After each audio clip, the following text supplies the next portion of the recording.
My mom called me her biggest regret, so I made sure she'd never be able to regret anything again. If you've ever felt like the person who was supposed to love you the most was also the one who hurt you the deepest, then this story might hit home. I hope you'll stay with me through the end. Maybe it'll help someone else too. I'm Zara Maddox, 23 years old, and I live in a worn-out little house in a small Indiana town. I've never had much, not money, not peace, not even love from my own mother. I work 2 jobs, a cashier during the day and a waitress at night. I cover groceries, electric bills, and half the rent, all while living with Diane, my mom, or at least the woman who gave birth to me. She never hugs me, never says thank you, just complaints every single day. She tells me I'm lazy even when I'm dead on my feet after a double shift. But the worst part?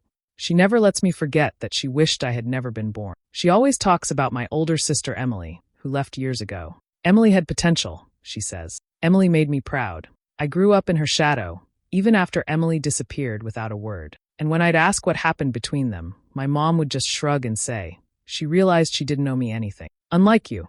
I kept quiet.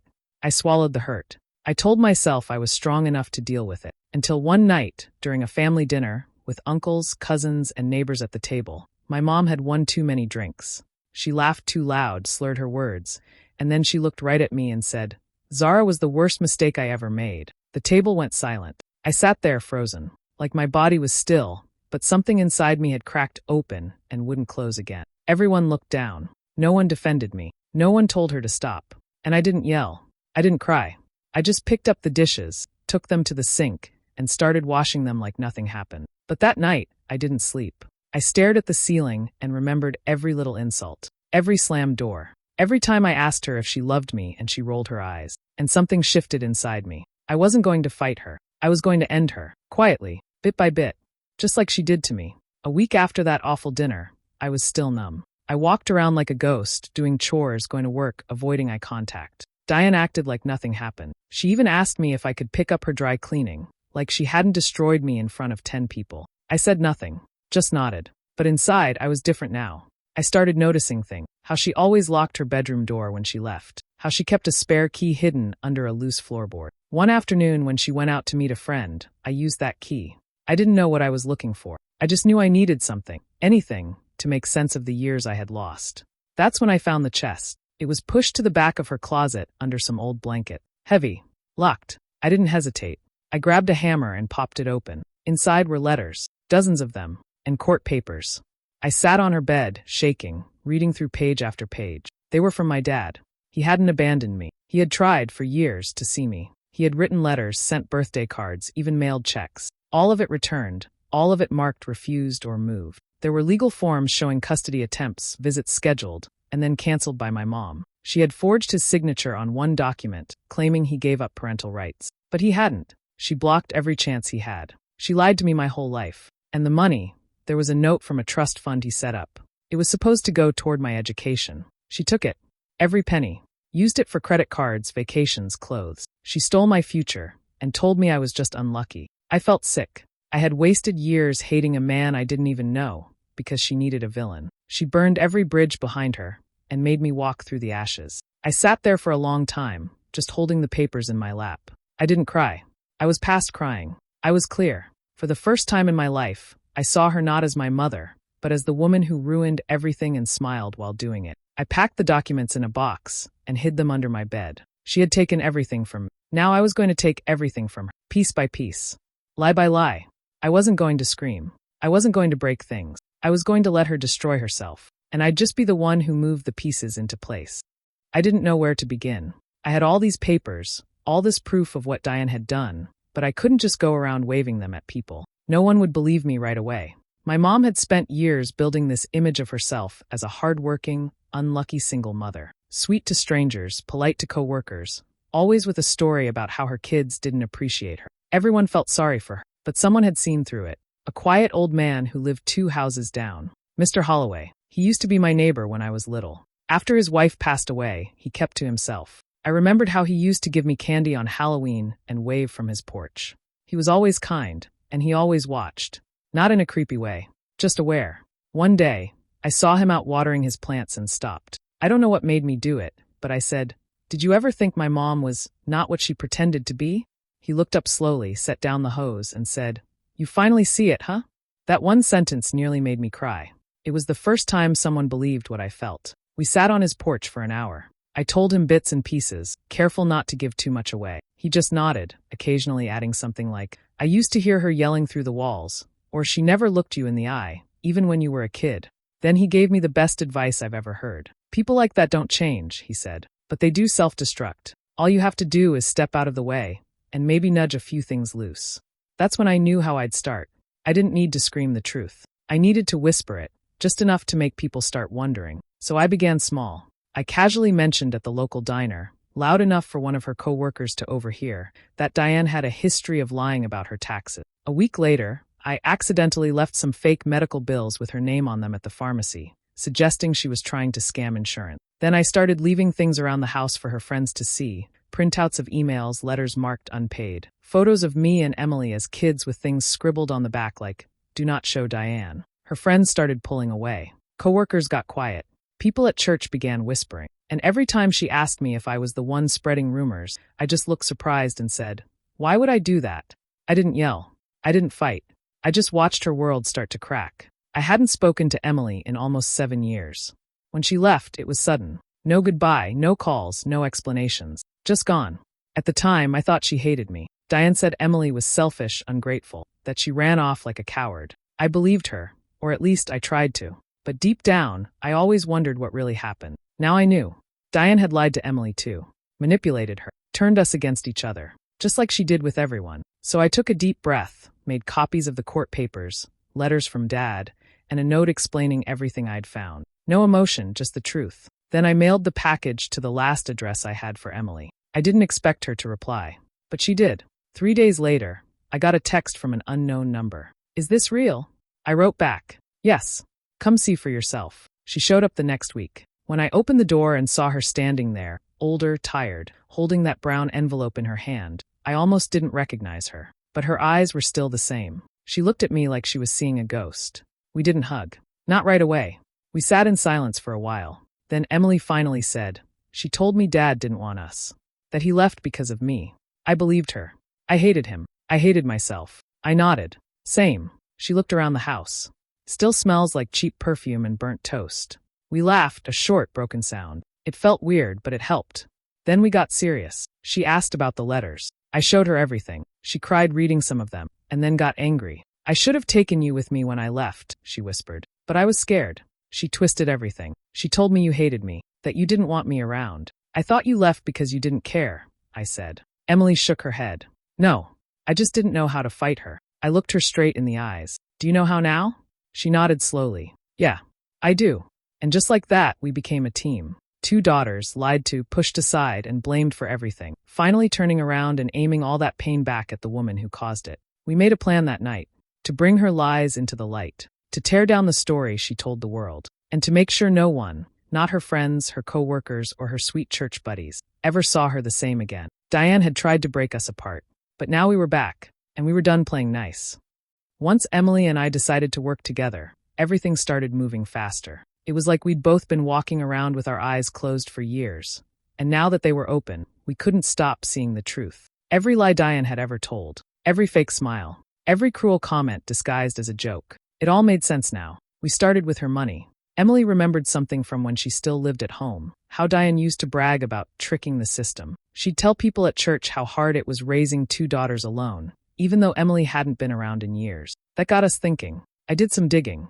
At her job, Diane had been claiming Emily as a dependent on her insurance paperwork, still collecting benefits, still getting tax breaks, even though Emily hadn't lived with her or spoken to her in nearly a decade. We collected what we could, utility bills proving Emily lived out of state, copies of her tax returns, even school records from her old college. Then we printed everything, put it in a plain envelope, and mailed it, anonymously, to the HR department where Diane worked. 2 weeks later, she came home in a rage. Slammed the door so hard the picture frame in the hallway fell off the wall. She paced the living room, yelling into the air, "Somebody's trying to ruin me. Who would do this?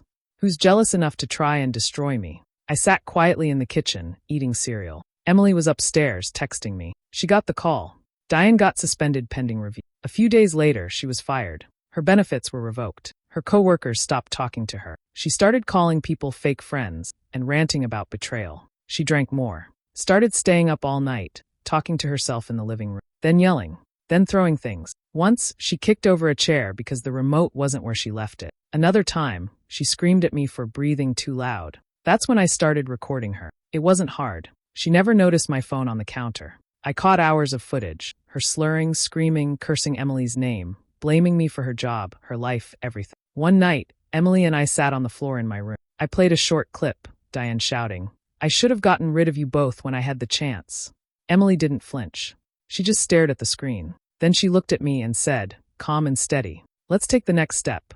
I nodded, because now we had what we needed. Proof, not just of the lies, but of the damage. And we weren't going to stop until there was nothing left of the image Diane built for herself. Emily found a local legal advocate who specialized in domestic abuse and family cases. Her name was Ms. Carter, a sharp, no-nonsense woman who listened without interrupting. I brought my journal, filled with years of entries about the way Diane treated me. The screaming, the guilt trips, the manipulation, the cold silence when I cried. I also brought the recordings, over 24 videos of Diane yelling, swearing, throwing things, and calling me names no mother should ever say.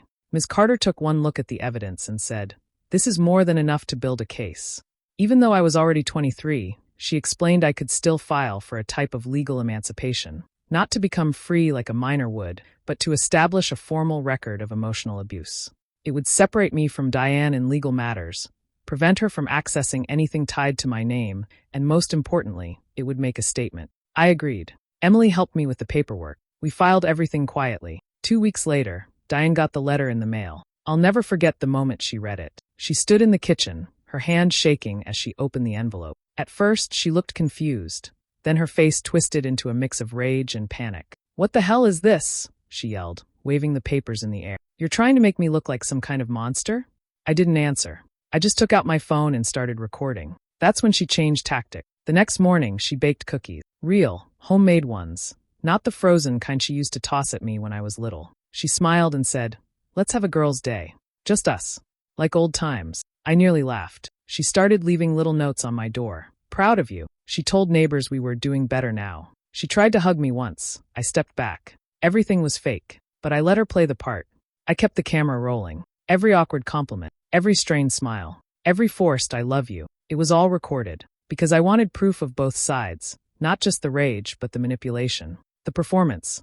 Diane was spiraling. You could see it in her eyes. One moment she was baking banana bread. The next she was screaming into the phone about how ungrateful I was. But I didn't raise my voice. I didn't cry. I stayed calm, cold, focused. For the first time in my life, I wasn't afraid of her. She had taught me how to survive in a world where love was a weapon. Now I was using that lesson to destroy her carefully crafted story. And this time, she couldn't silence me. Emily found the address first. She had dug deeper into the court documents, followed the trail of a few old records, and then looked him up online. His name was James Maddox, my father. He was living in Michigan now, running a small mechanic shop, married to someone new, with 2 stepchildren. I stared at the screen for a long time after she showed me. I was scared to reach out. What if he didn't want to see me? What if Diane had been right about everything? But deep down, I knew she wasn't. I had the letters, the returned gifts, the court records. I had proof that he tried. So I went. I took a weekend off work and drove to Michigan. The entire drive felt like I was holding my breath. My hands were shaking when I finally pulled up outside his shop. It looked small but clean, like it was taken care of, like he cared about the things in his life. When I walked in, he was helping a customer. He glanced up, then did a double take. His face went pale. For a second, I thought he might pass out. "Zara," he whispered. I nodded. He asked the customer to wait a minute and walked over to me slowly, like he couldn't believe I was real. His hands were shaking, just like mine. "I've waited so long to see you," he said. "You probably hate me. I wouldn't blame you." I looked at him, really looked.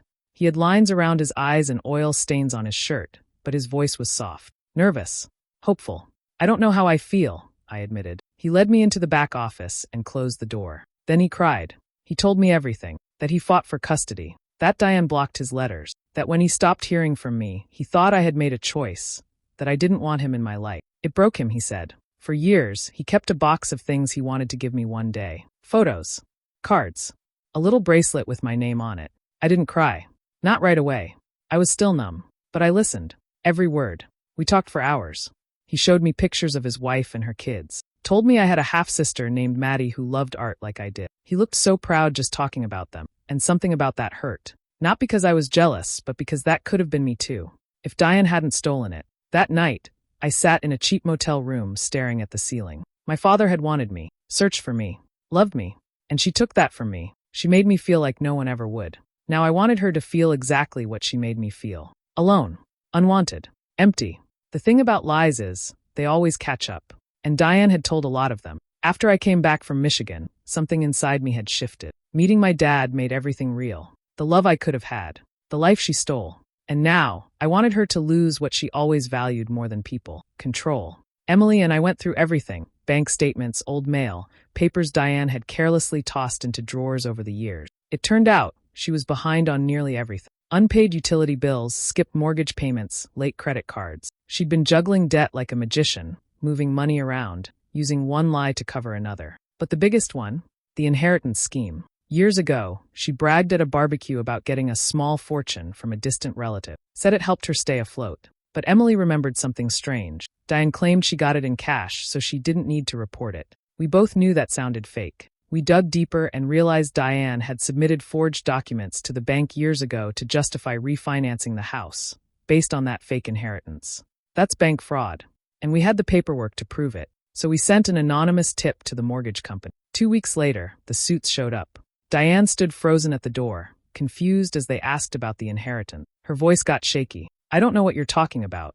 But they had documents, questions, and a lot of patience. I stayed upstairs, listening. She paced and panicked, trying to cover one lie with another. After they left, she screamed into the hallway. Who's doing this to me? But the walls stayed silent. Emily had already submitted Diane's psych evaluations, ones from years ago that showed signs of untreated narcissistic behavior, mood swings, and emotional instability. Along with the recordings in my journal, the court granted Emily temporary power of attorney. That meant Diane couldn't make major financial decisions on her own. She hated it, said Emily was trying to steal her life, said I was poisoning everyone against her. Then, in front of a neighbor, she accused me of taking thousands of dollars from her account. But it was too late. The neighbor just blinked and said, Diane, you don't even have thousands. No one believed her anymore. The mask had cracked. People saw the truth now. The house she used to brag about might be taken by the bank. Her job was already gone. Her friends had faded into the background. And now, her daughters, who once begged for her love, were the ones holding the pen, signing the papers, watching her fall. It wasn't revenge just for what she did. It was justice for what she took. Piece by piece, the world she built on lies was crumbling. And this time, there was no one left to blame. Emily and I packed our things in silence.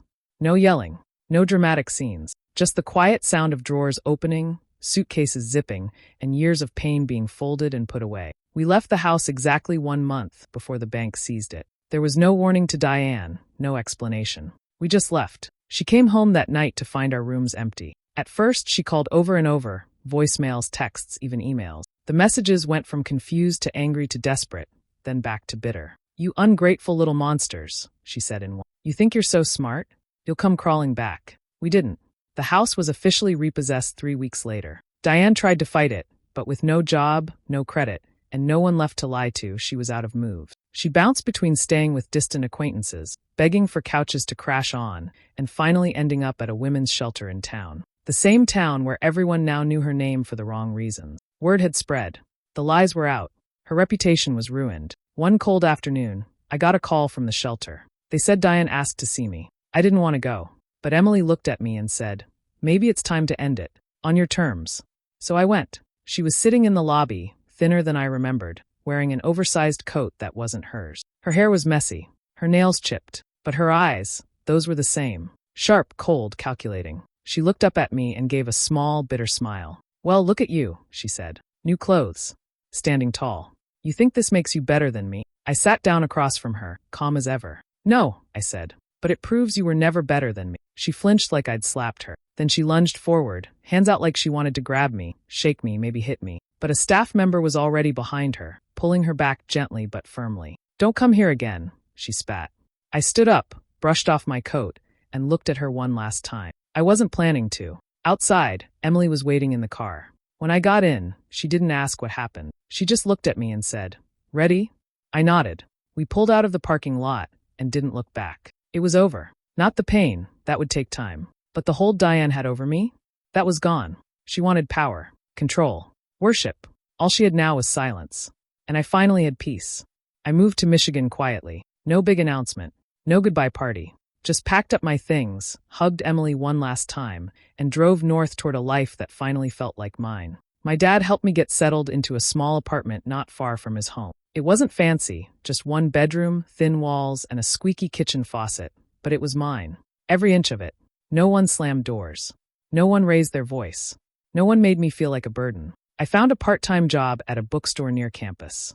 I signed up for community college classes in the fall, psychology and creative writing. I wasn't sure what I wanted to do yet, but I finally had the space to figure it out. On weekends, I'd visit my dad and his wife. Maddie, my younger half-sister, would drag me into her room to show me her drawing. She was funny and smart and called me Z. The first time I heard it, I nearly cried. But I didn't. Not anymore. Emily called every week, sometimes just to check in, sometimes to send me a stupid meme or vent about her job. We didn't talk about Diane much. We didn't need to. We both knew the story was over. One Saturday evening, I was cleaning out a box of old things and found it, my journal. The one I started when I was 13. The cover was worn, pages stuffed with folded notes and dried tears. I sat outside by the fire pit behind my apartment complex and flipped through the pages. There were so many entries begging the universe to change my mother. Please let her be different tomorrow. Please let her say she loves me. Please let her look at me the way she used to look at Emily. Each page felt like a younger version of me reaching out with empty hands, asking for something that was never going to come. And now I didn't need it anymore. I tore out the pages, one by one, and fed them to the fire. They curled and blackened in the flames, years of pain turning to smoke. I watched until the last page disappeared. Then I sat back and whispered to the night, "She can't regret anything now. There's nothing left." And I meant it. There was no anger in my voice. No sadness. Just truth. Diane had tried to erase me with silence, guilt, and fear. But I had survived. And now, in this quiet, ordinary life, surrounded by real love, real people, I was more whole than she ever expected me to be. She couldn't regret anything now, because I had taken it all back. What about you? Do you think Zara made the right choice by walking away for good? Or should she have given her mother one last chance? Let me know your thoughts in the comments. And if stories like this speak to you, don't forget to hit that subscribe button and turn on notifications so you never miss a new one.